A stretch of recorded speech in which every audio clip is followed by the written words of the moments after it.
I found that nothing in life is worthwhile unless you take risks. Nothing. Nelson Mandela said, "There is no passion to be found playing small and settling for a life that's less than the one you're capable of living."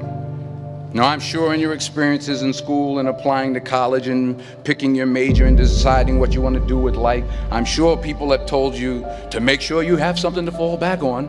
Make sure you got something to fall back on, honey. But I never understood that concept, having something to fall back on. If I'm going to fall, I don't want to fall back on anything. I want to fall forward. I figure at least this way I'll see what I'm going to hit. Without consistency, you'll never finish. So do what you feel passionate about. Take chances. Don't be afraid to fail. There's an old IQ test, was 9 dots, and you had to draw 5 lines with a pencil within these 9 dots without lifting the pencil. The only way to do it was to go outside the box.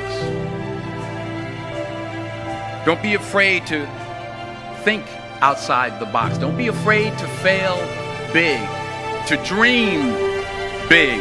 But remember, dreams without goals are just dreams.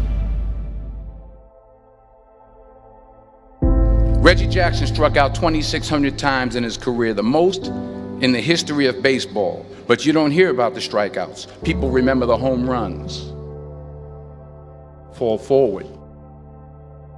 Thomas Edison conducted 1,000 failed experiments. Did you know that? I didn't know that. Because the 1,001st was the light bulb. Fall forward. Every failed experiment is one step closer to success. You've got to take risks, and I'm sure you've probably heard that before, but I want to talk to you about why that's so important. You will fail at some point in your life. Accept it. You will lose. You will embarrass yourself. You will suck at something. There's no doubt about it. And I know that's probably not a traditional message for a graduation ceremony, but hey, I'm telling you, embrace it, because it's inevitable.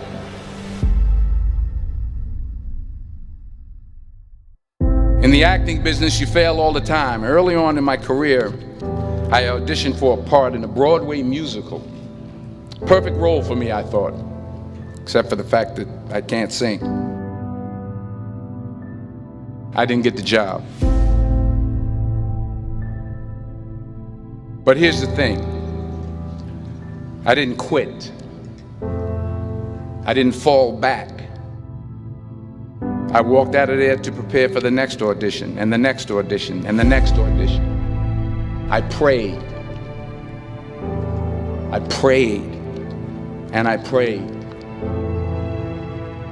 But I continued to fail and fail and fail. But it didn't matter, because you know what? There's an old saying, you hang around the barbershop long enough, sooner or later you're going to get a haircut. So you will catch a break, and I did catch a break. Last year, I did a play called Fences on Broadway. But here's the kicker. It was at the Court Theater. It was at the same theater that I failed that first audition 30 years prior. The point is, every graduate here today has the training and the talent to succeed. But do you have the guts to fail? If you don't fail, you're not even trying. I'll say it again. If you don't fail, you're not even trying. To get something you never had, you have to do something you never did. So imagine you're on your deathbed, and standing around your deathbed are the ghosts representing your unfulfilled potential. The ghost of the ideas you never acted on. The ghost of the talents you didn't use.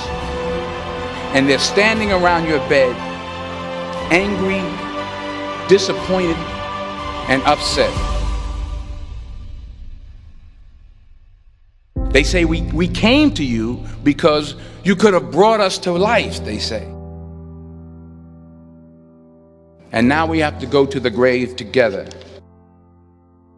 So I ask you today, how many ghosts are going to be around your bed when your time comes?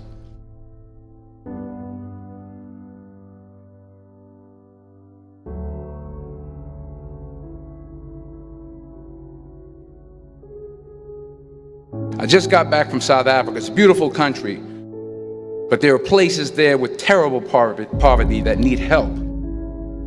And Africa is just the tip of the iceberg. The Middle East needs your help. Japan needs your help. Alabama needs your help. Tennessee needs your help. Louisiana needs your help. Philadelphia needs your help. The world needs a lot, and we need it from you. We really do. We need it from you young people. I mean, I'm not speaking for the rest of us up here, but I know I'm getting a little grayer. We need it from you, the young people, because remember this. You got to get out there. You got to give it everything you got, whether it's your time, your talent, your prayers, or your treasures. What are you going to do with what you have? I'm not talking about how much you have. Some of you are business majors, some of you are theologians, nurses, sociologists. Some of you have money, some of you have patience, some of you have kindness, some of you have love, some of you have the gift of long suffering. Whatever it is, whatever your gift is, what are you going to do with what you have? All right, now here's my last point about failure. Sometimes it's the best way to figure out where you're going. Your life will never be a straight path. I began at Fordham University as a pre-med student. I took a course called cardiac morphogenesis. I couldn't read it, I couldn't say it, I sure couldn't pass it. So then I decided to go into pre-law, then journalism. And with no academic focus, my grades took off in their own direction. I was a 1.8 GPA. And the university very politely suggested that it might be better to take some time off. I was 20 years old. I was at my lowest point. And then one day, and I remember the exact day, March 27th, 1975, I was helping my mother in her beauty shop. My mother owned a beauty shop up in Mount Vernon. And there was this older woman who was considered one of the elders in the town. And I didn't know her personally, but I was looking in the mirror, and every time I looked at the mirror, I could see her behind me, and she was staring at me. She just kept looking at me. Every time I looked at her, she kept giving me these strange looks. So she finally took the dryer off her head and she said something I'll never forget. She said, "Young boy, I have a prophecy, a spiritual prophecy." She said, "You are going to travel the world and speak to millions of people." And in the years that followed, just as that woman prophesied, I have traveled the world and I have spoken to millions of people through my movies. Millions who up till this day couldn't see me, who up till this day I couldn't see while I was talking to them, and they couldn't see me, they could only see the movie. They couldn't see the real me. But I see you today, and I'm encouraged by what I see. And I'm strengthened by what I see. Because taking risk is not just about going for a job. It's also about knowing what you know and what you don't know. It's about being open to people.